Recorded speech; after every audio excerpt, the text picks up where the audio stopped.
Okay, so today we are going to discuss about peritoneum. Peritoneum is serous membrane lined by mesothelial cells.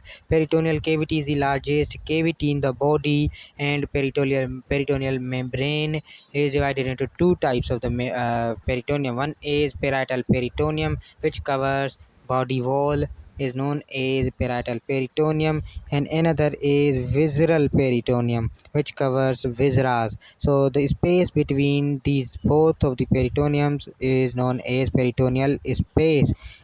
Peritoneal parietal peritoneum lines the abdominal and pelvic wall inferior surface of the diaphragm, and it is innervated by somatic nerves and is sensitive to pain. That's why patient complains of pain in peritonitis.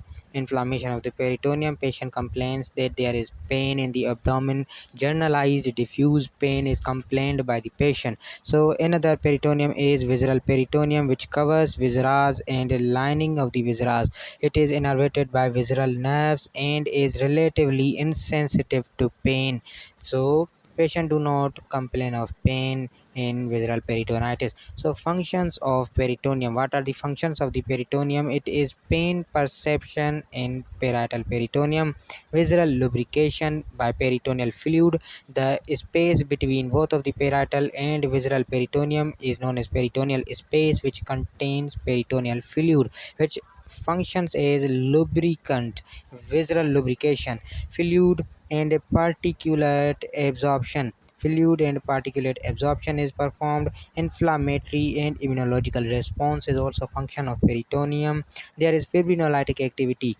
So these are the functions of the peritoneum. Now peritoneum can produce inflammatory exudates when injured. Most common cause are bacterial infection. In appendicitis there is peritonitis. In tuberculosis there is also exudate reaction occurs. In chemical injury there is bile peritonitis. In ischemic injury there is strangulated bowel or vascular occlusion, and in direct trauma there is operation. Now allergic reaction is starch from surgical gloves or for surgical gloves peritonitis. So that was the peritoneum.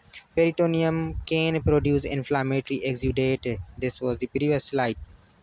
Yes, now coming to the condition known as peritonitis. Peritonitis means inflammation of peritoneum as it is indicated. So this inflammation patient presents with acute inflammation of the peritoneal cavity. There is majority of the cases it is caused by bacterial invasion of peritoneal cavity, and therefore known as bacterial peritonitis. In bacterial peritonitis, usually polymicrobial, both aerobic and anaerobic organisms are involved, and GIT source of bacteria can be there. Exotoxin mediated, gram negative E. coli, enterocoli mediated peritonitis. There is exotoxin mediated like Clostridium, or bacteroids like gram negative spore non-spore forming organisms, and gram grow in anaerobic media, resistance to penicillin, sensitive to metronidazole.